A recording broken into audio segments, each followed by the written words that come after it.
ሰላም ሰላም የተወደዳችሁ የጸጋ መግቦት አገልግሎት ተከታታዮች በያላችሁበት ከእግዚአብሔር አብ ከአባታችን ከጌታችንም ከኢየሱስ ክርስቶስ ጸጋና ሰላም ለሁላችሁ ይሁን። ዛሬም እንደተለመደው በአዳዲስና በአስተማሪ አጫጭር ቪዲዮዎች ወደ እናንተ መጥቻለሁ። ለዚህ ቻናል አዲስ ይሆናችሁ ሰብስክራይብ፣ ሼር በማድረግ እስከ ፕሮግራም ፍጻሜ ድረስ አብራችሁኝ እንድትቆዩ በጌታ ፍቅር ጠይቃለሁ። መልካም ቆይታ።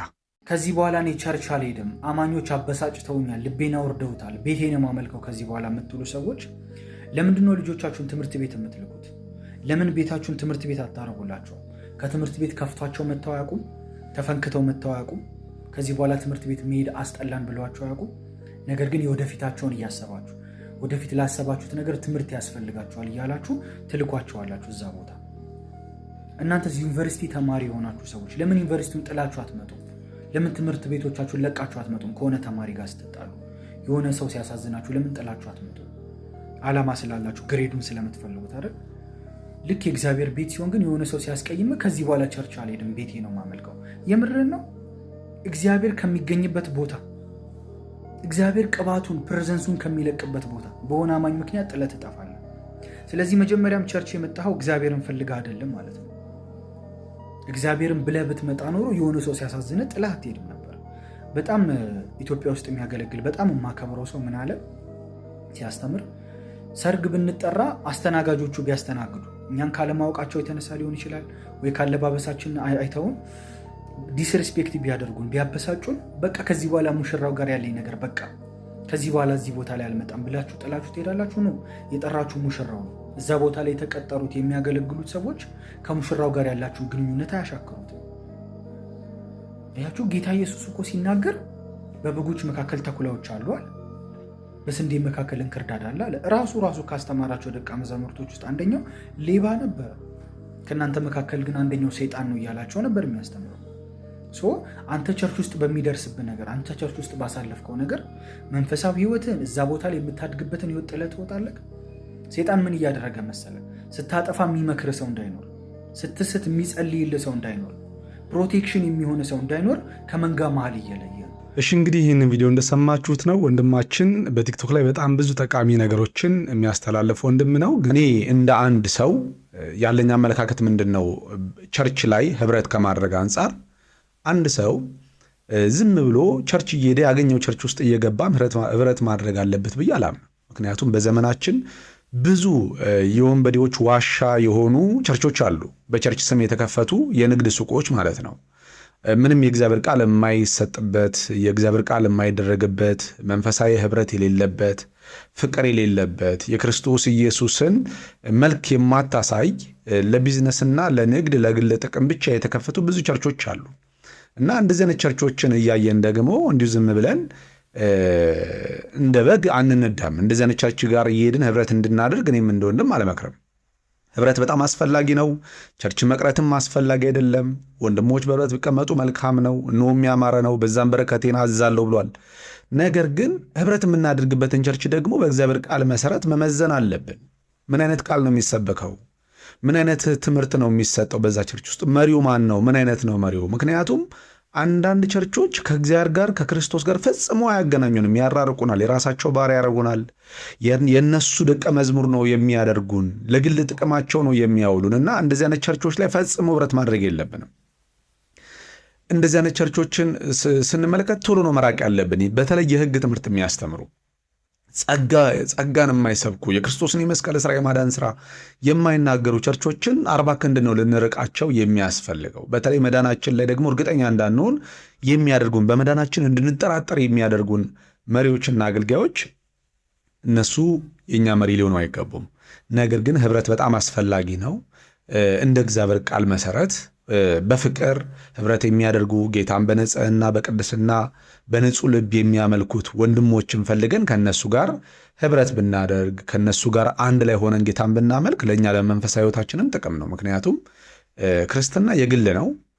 ክርስትና ማለት በግላችን ቤታችን ወይም ደግሞ በኖርማል ህይወታችን የምንኖረው ኑሮ ነው። ክርስትና ቸርች ብቻ የሚፈጸም ስርዓት አይደለም። ነገር ግን ደግሞ ቸርች ውስጥ ህብረት ስናደርግ ደግሞ እኛም ከሌሎች የምንጠቀመው እኛም ለሌሎች የምንጠቅመው ብዙ ነገር ስላለን እርስ በእርስ መቀራረቡን አትተው ይላል መጽሐፍ። ቀኑ በቀረበ ቁጥር መሰባሰባችሁን አትተው ስለሚል መሰባሰብ በጣም አስፈላጊ ነው። ነገር ግን በማስተዋልና በጥበብ ሊሆን ያስፈልጋል ማለት ነው። በሐሙስ ቀን የሚለቀቅ ዘፈን በኢየሱስ ክርስቶስ እቃወማለሁ። በምድሬ ላይ በሀገሬ ላይ በትውልዴ ላይ የሚረጨውን የዘፈንን መንፈስ እቃወማለሁ። ሐሙስን ቅዱስ ብለው የሚጠሯት ያው ለርኩስ መንፈሱ አሰራር የተገበረች ቀን ስለሆነች ነው። ይሄ ዘመን ለዘፋኝ ወይም ለዘፈን ምቹ የሆነ ጊዜ አይደለም። ሰው እጆቹን አንስቶ አሁን ወደ ፈጣሪው መመለስ ነው የሚፈልገው፣ ንስሐ መግባት ነው የሚፈልገው። ስለዚህ ባጭሩ ኢትዮጵያ እጆቿን ወደ እግዚአብሔር ትዘረጋለች ነው የተባለው። ወደ ፈጣሪ ሰው ለመመለስ ሬዲ በሆነበት ሰዓት ላይ ነው። እጅግ በጣም የሚገርም ነው። እነኛ ሐሰተኛ ነቢያቶች ያው እንግዲህ በየጊዜው የሆነ መነጋገሪያ ለመሆን አንዳንድ ርዕሶችን ይዘው ይመጣሉ፣ ላለመረሳት ማለት ነውና አሁንም እንግዲህ ያው ከቴዲ አፍሮ ዘፈን ጋር ተያይዞ ነው ስለ ዘፈን አንዳንድ ሐሳቦችን እየሰጠ ያለው። እስቲ ሌላም ነቢያቶች የተናገሩትን ሰምተን እንመለስ። ዘፋኝነት ኃጢአት ነው። ገላትያ ምዕራፍ 5 ከቁጥር 19 እስከ 21 ድረስ የሥጋ ሥራ የተገለጠ ነው ብሎ 16 ነገር ይዘረዝርና ከዛ መካከል ዘፋኝነት ይላል የእግዚአብሔር ቃል ሲናገር። እነኝን የሚያደርጉ የእግዚአብሔር መንግሥት አይወርሱም። ስሙኝ፣ ምናልባት የዘፋኝና የዘፋኝነት ነገር ከልባችሁ ላልወጣ አሁንም በዚህ ነገር ውስጥ እየቀጠላችሁ ይሄንን በምድር ላለው ለየትኛውም አክቲቪቲያችሁ እንደ ደስታ አማራጭ የምትወስዱ ሰዎች መጽሐፍ ሲናገር የመጀመሪያው የእግዚአብሔር መንግሥት አይወርሱም ይላል ቅዱሱ ቃል ሲናገር። ሁለተኛው ደግሞ ራእይ ምዕራፍ 21 ላይ እድላቸው ይልና በእሳትና በዲን ውስጥ ነው ይላል። እንግዲህ እንደሰማችኋቸው ነው እነኚህ የዘመኑ ነቢያቶች እንግዲህ በየጊዜው ላለመረሳት የሚሞክሩት በእንደዚህ አይነት ጊዜያዊና ወቅታዊ ኢሹዎች ላይ ሐሳብ ይሰጣሉ። የሆነ አነጋጋሪ የሆኑ ነገሮችን ጠቅ በማድረግ ለብዙ ሰዎች ጋር መልእክታቸው እንዲደርስና መነጋገሪያ ለመሆን ይፈልጋሉ፣ መረሳት ስለማይፈልጉ ማለት ነው። እነኚህ እንግዲህ ዓለማዊነትን እየተቃወሙ ለጽድቅ የሚቆረቆሩ ለእግዚአብሔር መንግሥት የሚቆረቆሩ መስለው እንግዲህ በምድራችን ላይ በዘፈን ምክንያት የሚሰሩ አጋንንታዊ ስራዎችን እየተቃወሙ ነው። መልካም ነው። እኔ ዘፈንን አልደግፍም፣ ከሚቃወሙት ወገን ነኝ። ምክንያቱም ከአንድ ክርስቲያን የማይጠበቅ ነገር ቢሆንም ነገር ግን የነሱን መንፈስ የመጡበትን ይህን ሐሳብ ይዘው የመጡበትን መንፈስና ራሳቸው አገልግሎታቸውን ደግሞ ስንመለከተው እንደነሱ በስውር ተደብቆ የጨለማን ስራ ከሚያስፈጽም አጋንንታዊ ስራ ይልቅ በግልጽ በቃ በአደባባይ ራሱን ገልጦ ዘፋኝነቱን ወይም ደግሞ ዓለማዊ ህይወቱን የሚመራው ሰው ይሻላል ብዬ አስባለሁ። የሚዘፍነው ይሻላል፣ በቃ ከነሱ ቴዲ ይሻላል ማለት ነው። ምክንያቱም እነሱ በእግዚአብሔር መንግሥት ውስጥ ናቸው። የሚያገለግሉት የእግዚአብሔር መንግሥት ነው የሚመስለው። የሚናገሩት የክርስቶስ ኢየሱስን ስም ነው የሚጠሩት። ሁልጊዜ እንደ እግዚአብሔር መንግሥት አገልጋይ ሆነው ራሳቸውን ይገልጣሉ። ነገር ግን መጽሐፍ ቅዱስ እንደሚናገር ሁለተኛ ቆሮንቶስ መጽሐፍ ምዕራፍ 11 ከቁጥር 15 ላይ እንደሚናገር እንግዲህ አገልጋዮቹ ደግሞ የጽድቅን አገልጋዮች እንዲመስሉ ራሳቸውን ቢለውጡ ታላቅ ነገር አይደለም። ምክንያቱም ይህ ድንቅ ነገር አይደለም። ሰይጣን ራሱ የብርሃን መልአክ እንዲመስል ራሱን ይለውጣልና ይላል። እነኚህ ሰዎች ተሰውረው የሚሰሩ የአጋንንት ሰራተኞች ናቸው። ይሄ ሰው ግን የተገለጠ ነው፣ ራሱን የገለጠ ነው። ሰውሮ አይደለም ይሄንን ነገር የሚሰራው። ስለዚህ ከነሱ ይልቅ እሱ የተሻለ ነው ማለት ነው።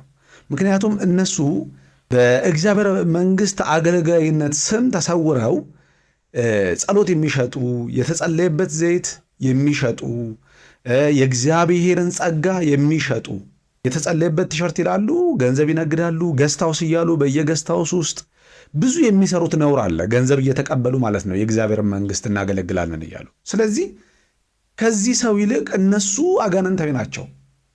በእነሱ ነው ሴጣን የሚሰራው። ምክንያቱም በእግዚአብሔር መንግሥት ውስጥ ሆነው ብዙ ሰዎችን ወደ ጨለማ እንዲጎርፉ እያደረጉ ነው፣ ከእግዚአብሔር መንግሥት እንዲርቁ እያደረጉ ነው። እነዚህ ሰዎች የብርሃን መልአክ እስኪመስል ድረስ ራሱን እንደሚለውጥ ሁሉ እነሱም የጽድቅ አገልጋይ እስኪመስሉ ድረስ ራሳቸውን ለውጠው የሚሰሩ አገልጋዮች ናቸው። ጳውሎስ ስለ እነሱ ምን ይላል? እያለቀስኩ እላለሁ አለ ስለ እነኚህ ሰዎች። ክብራቸው በነውራቸው፣ ሐሳባቸው ምድራዊ፣ ሆዳቸው አምላካቸው፣ መጨረሻቸው ግን ጥፋት ነው። ስለ እነሱ እያለቀስኩ ነው የምለው አለ። ስለዚህ እነሱ ራሳቸውን እንደ እግዚአብሔር መንግሥት አገልጋይ፣ እንደ እግዚአብሔር መንግሥት ተቆርቋሪ ሆነው ዘፈንን የሚቃወም ሰው መስለው ራሳቸውን ይዘው ወደ ሚዲያ ይመጣሉ። ነገር ግን እየሰሩት ያሉት ግፍ፣ እየሰሩት በእግዚአብሔር መንግሥት ውስጥ እያደረጉ ያሉት በደል፣ በክርስቲያኑ ማህበረሰብ ላይ እየፈጸሙ ያሉት ወንጀል እጅግ በጣም ብዙ ነው እና የነሱ የከፋ ነው ማለት ነው።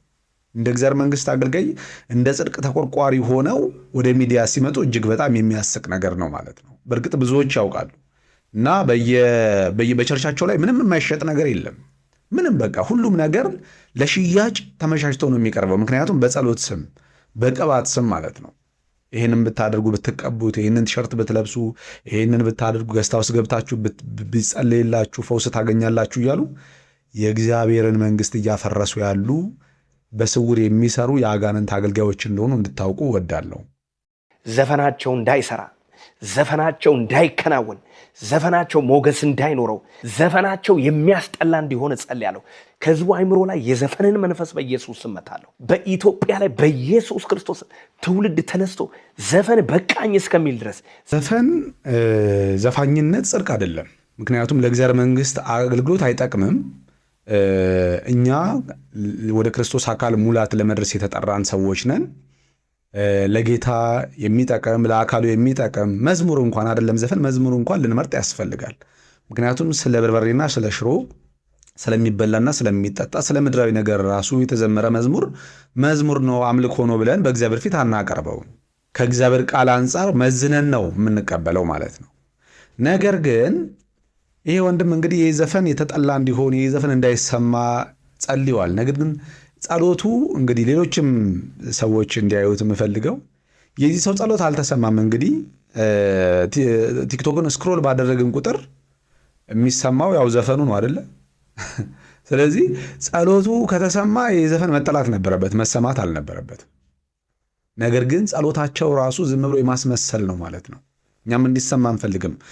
እንዲሰማ የምንፈልገው የኢየሱስ ክርስቶስ ስም የተጠራበት ዝማሬ የኢየሱስ ክርስቶስ ስም ነው በትውልዱ ልብ ውስጥ እንዲገባና እንዲሰማ የምንፈልገው። ነገር ግን ዝም ብሎ ከንቱ ማስመሰል የሆነ ጸሎትም አያስፈልግም እና እኛም ለእግዚአብሔር መንግስት የሚጠቅመውን ነገር እንድንሰማ ወንድማዊ ምክሬን ላስተላለፍ እወዳለሁ። በአገልግሎት ዘመኔ እኔ ሁሌ ነው የሚሳሳተው። በአገልግሎት ዘመን ተሳስቻለሁ ብለህ የምታምንበት አለ? ተሳስቻለሁ ብለህ የሚያምንበት? አዎ፣ ህዝብንም ይቅርታ መጠየቀው ጉዳይ ማለት ህዝብን ይቅርታ መጠየቅ አለብኝ ብለህ ታምናለህ? ተሳስቻለሁ ብለህ የምታገለው? በአገልግሎት ዘመኔ እኔ ሁሌ ነው የሚሳሳተው። እኔ በአገልግሎት ዘመኔ ያልተሳሳትኩበት ቀን የለም። ሁሌ ነው የሚሳሳተው። ፍጹም ጌታ ብቻ ነው እንጂ ፍጹም ሰው የለም። ስለዚህ በተሳሳትኩበት ጊዜ ሁሉ እግዚአብሔር ሁሌ ነው ለኔ ምሕረት የሚያደርገው። ለምንድን ነው ጌታ ለሱ ምሕረት ያደርጋል ብሎ ካሰቡ እስኩ እግዚአብሔር ቢጠይቁ አሪፍ ነው። ሁሌ ሳስታለሁ፣ ሁሌ ግን ምሕረት አገኘዋለሁ። አልሳሳትም አይቻልም። ሰው ፍጹም አይደለም። አልሳሳትም ደግሞ የሚል ሰው ደግሞ ከሆነ እሱ ልዑል ብቻ ነው፣ አምላክ ብቻ ነው የማይሳሳተው። እዚህ አሁን ያወራን ጊዜ ተሳስተን ሆን ይችላል። እዚሁ እያወራን አንሳሳትም አንችልም። ብዙ ተሳስቼዋለሁ። እግዚአብሔር ደግሞ ብዙ ምሕረት ይማርጎልኛል። በህዝቡ ፊት ደግሞ እግዚአብሔር ህዝቦችም ደግሞ ስህተቴም ጌታ ሲያርም ህዝብም ተቀብሎ ደግሞ እግዚአብሔር ጥሩ አድርጎ ደግሞ ሲገልጥም ተቀብሎ ከኔ ጋር እየሄዱ ነውና ተሳስቼ አላቅም አልችልም። ምክንያቱ እንደ እግዚአብሔር ሰው እንደ ጌታ እንደበራ ሰው ነው ማለት ነው። እሺ እንግዲህ እኔ ይህንን አመለካከት ትክክል ነው ብዬ አላምንም። ይሄ በህይወት ዘመኔ ሁልጊዜ ነው የምሳሳተው የሚባል ነገር የለም። ሁልጊዜ መሳሳት ሊኖር አይገባም።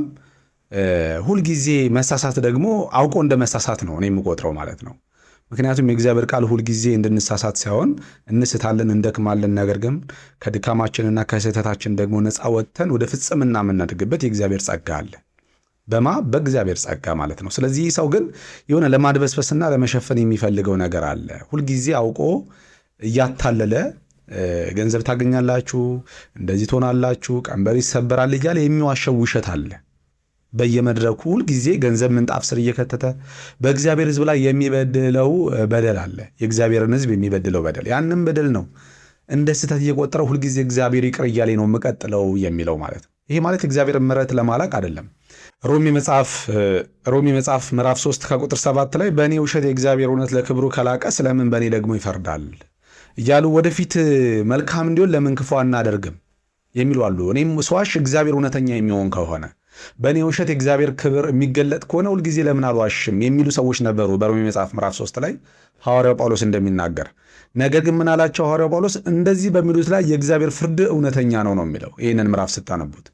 ይህም ሰው ሁልጊዜ የእሱን ስህተት የእግዚአብሔርን ቸርነት የሚያልቅ መስሎታል። በቃ እግዚአብሔር ሁልጊዜ ሁሉን ቻይ ነው፣ ሁልጊዜ ይቅር እያለኝ ነው የምቀጥለው የሚለው አማርኛ ሁልጊዜ እየተሳሳትኩኝ ብቀጥልም ችግር የለውም የሚል መልእክት ያዘለ ነው በውስጡ ስመለከተው ማለት ነው።